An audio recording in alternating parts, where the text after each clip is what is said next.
I'm so excited to show you this puzzle, which might actually be my biggest accomplishment to date. So I just want you to know, regardless of anything I might say during the course of the video, I enjoyed every minute of this. At no point did I want to scream at the puzzle. At no point did I want to throw it in the dustbin. At no point did I want to pull the hair out of my head.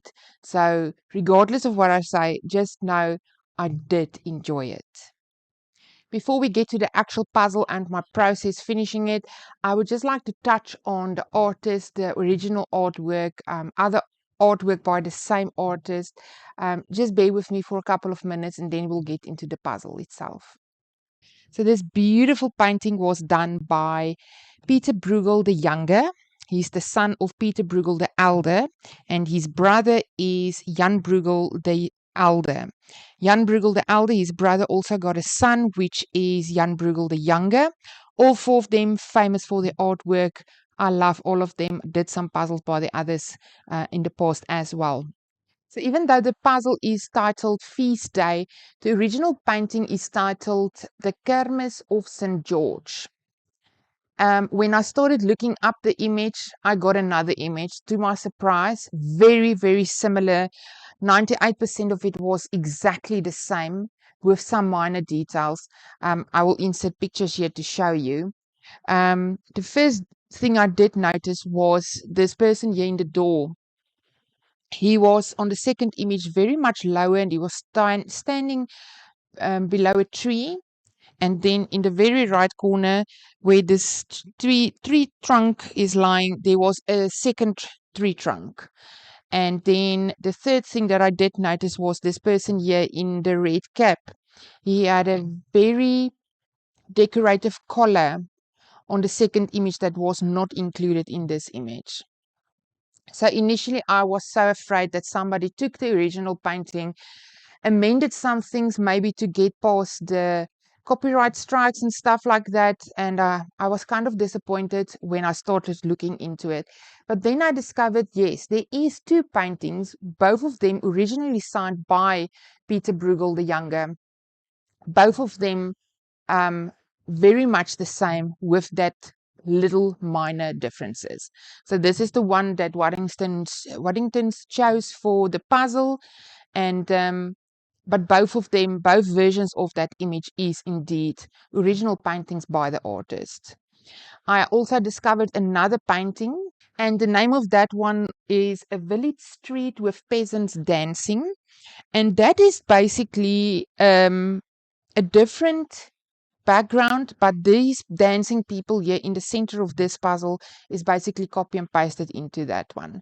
So that was very interesting for me to see that he used the same material for different paintings.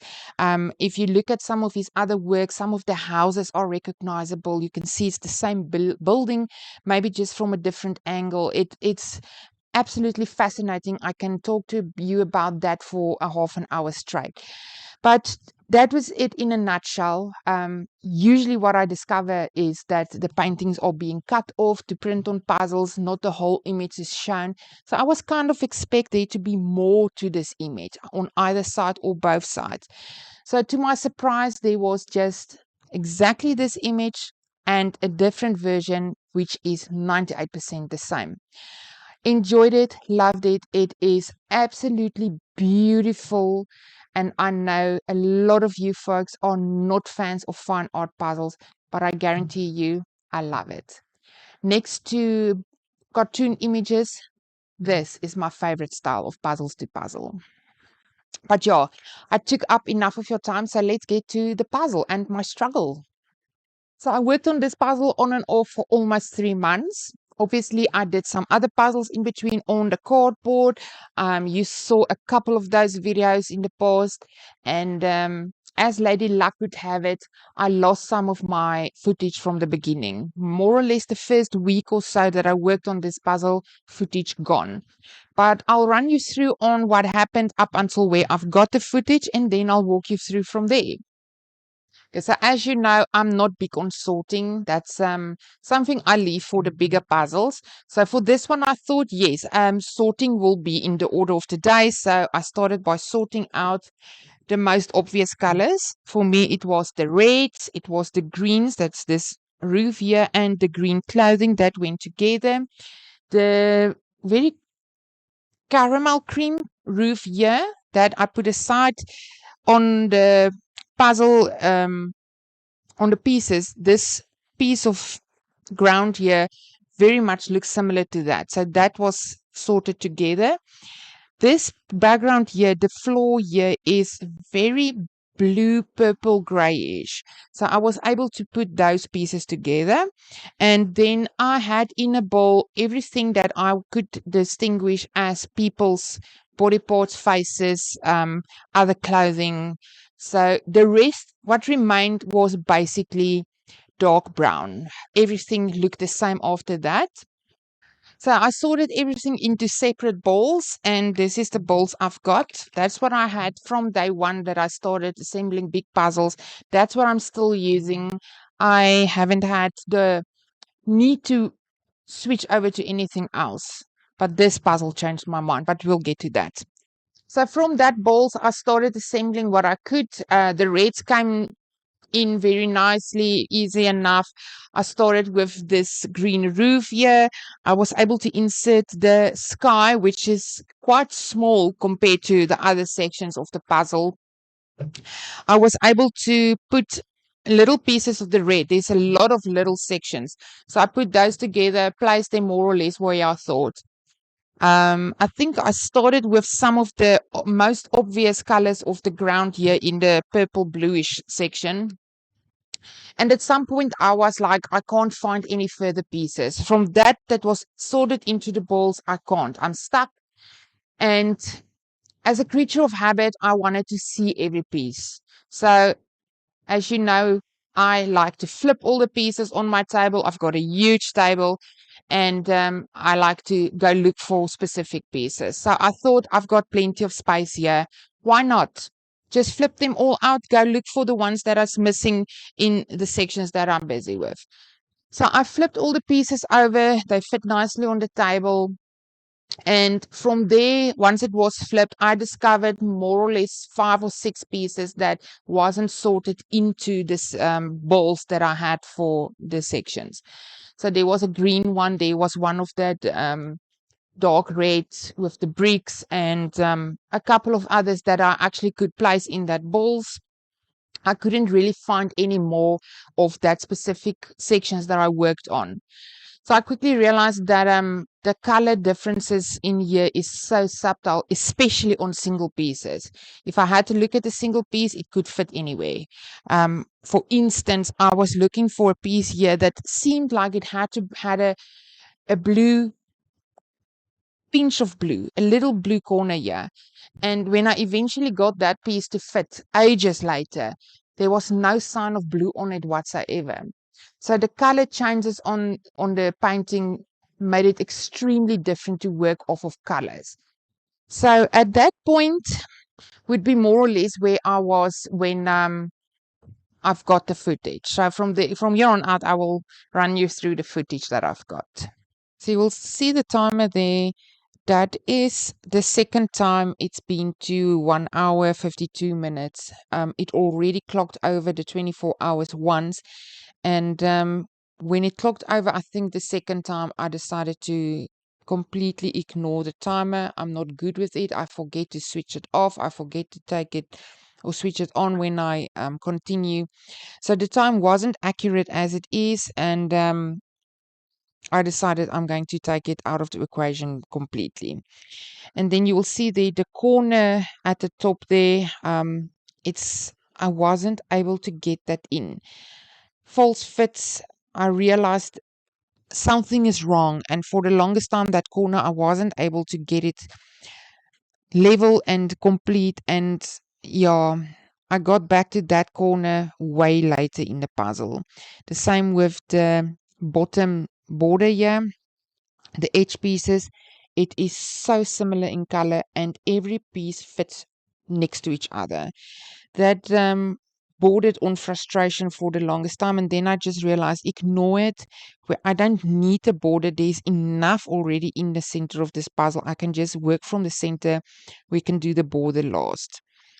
So at this point, I just pick through the pieces, look for pieces that matched something that is already on the board or on the table, fill it in very, very slow progress.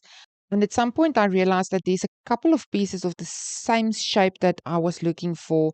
And I determined that working off of color was basically impossible because everything is the same color. None of the detail looks the same on the single pieces than they look when fit into the bigger picture. So at this point, I decided I will shape sort the pieces. And even though I don't have boards or sorting trays or anything, and because the volume of pieces left is so huge, I decided to spread them out on the table by shape.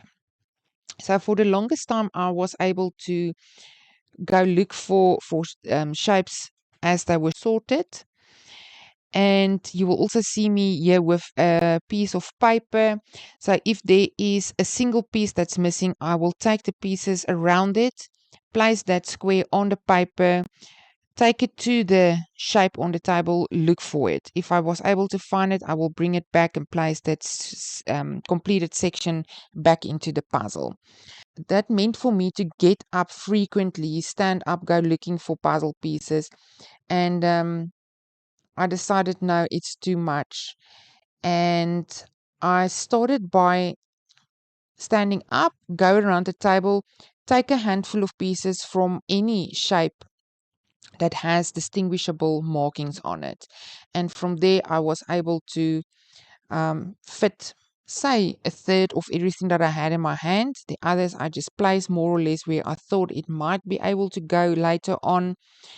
So again, the progress very, very slow. I had to consult the box image very frequently to see if I can determine where the detail fits in the puzzle.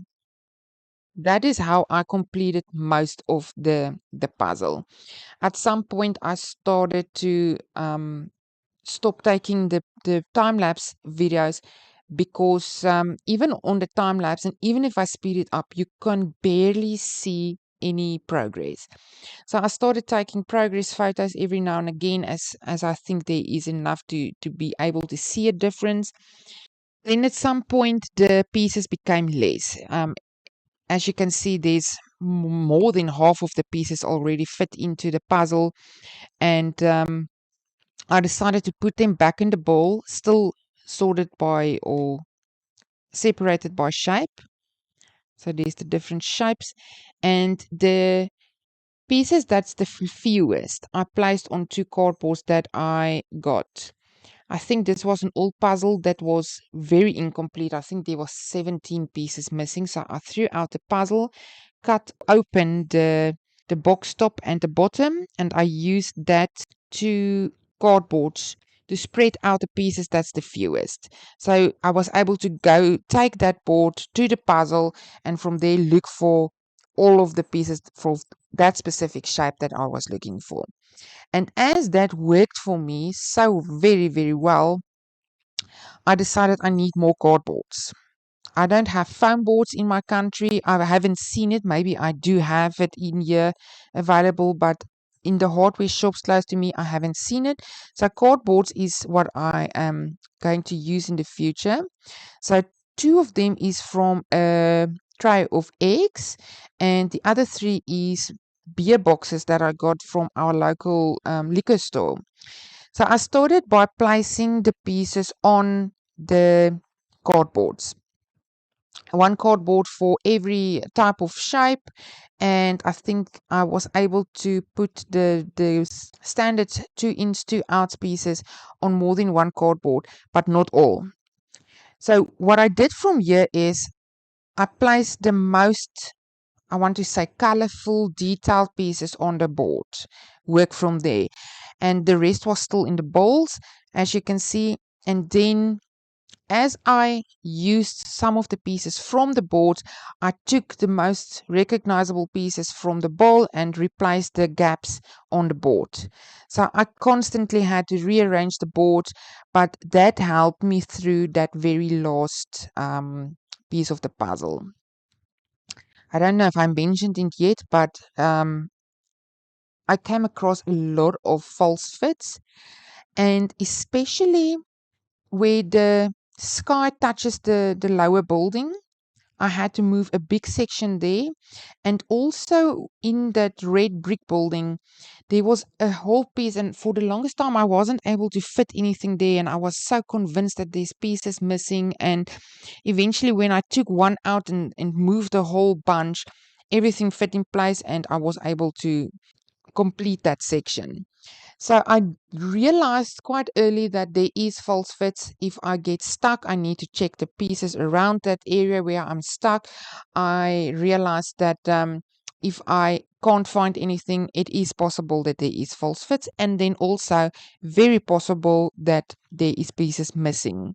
So here is another false fit that I came across. Again, I thought that piece was missing. I decided to try every single one that can probably fit in there, just to double check myself and make double sure that it is indeed missing, because the colors didn't match. And then I got the piece that actually fit, but the colors were wrong. So I knew I had to go to the other side of the puzzle and I had to look for it there. And I don't know how I missed it. But yeah, it fit there. I took it out, replaced it on the other side, no longer a missing piece. So for the longest time, I thought at least 7 times I was convinced a piece was missing.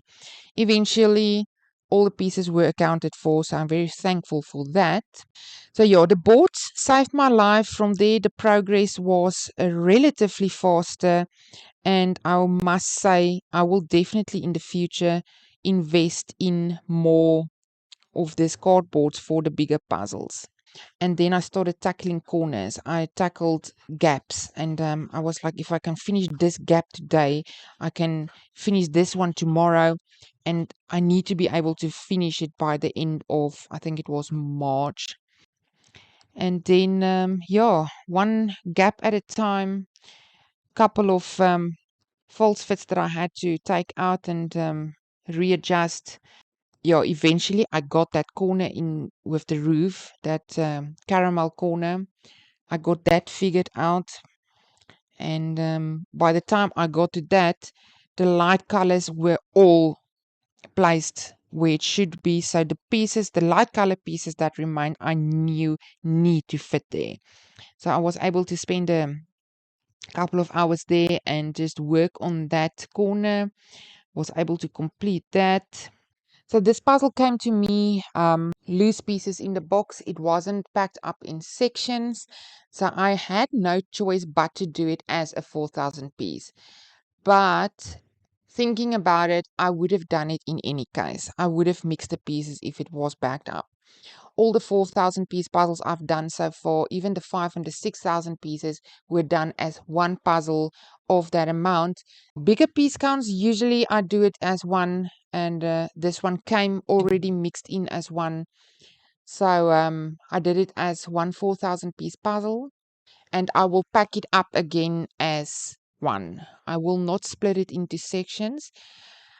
I am considering to do this puzzle again in the future. It might be a couple of years, 5, 6, maybe 10 years down the line. But this is one of the puzzles that I will definitely seriously consider framing. It is absolutely beautiful. And to think that somebody was able to get this image with a brush and paint. And please keep in mind that the paint that they had in those years are not what we have today. To the best of my knowledge, they had to use plants and insects to get color pigments, to get color differences whatsoever. So it's not like us nowadays where you just go to the shop and buy yourself a new bright pink or bright purple or blue. And so this is the colors what they had, and because of the limited paint available to them, that is the why we get the muted colors, the earthy colors, and I absolutely love it. And lo and behold, the last thing that remained was indeed the border. And that sense of accomplishment when you put in the final piece is the best feeling ever. And it's complete. So I'm very, very in love with this puzzle. I hope this puzzle inspired somebody to try a fine art puzzle. Even if it is a smaller piece count, it doesn't have to be a huge one. And if you do try a fine art puzzle, please go check into the history of the image. It is so interesting. I think if you go into the history of the artist and the painting itself, you might actually find it very interesting. So, if you got this far, thank you. An extra, extra special thank you for you guys that stick around through the whole video. I know it's been a long one, but I'll wrap it up. So, with that, thank you for watching. I appreciate your time. Take care, and I'll see you in the next one.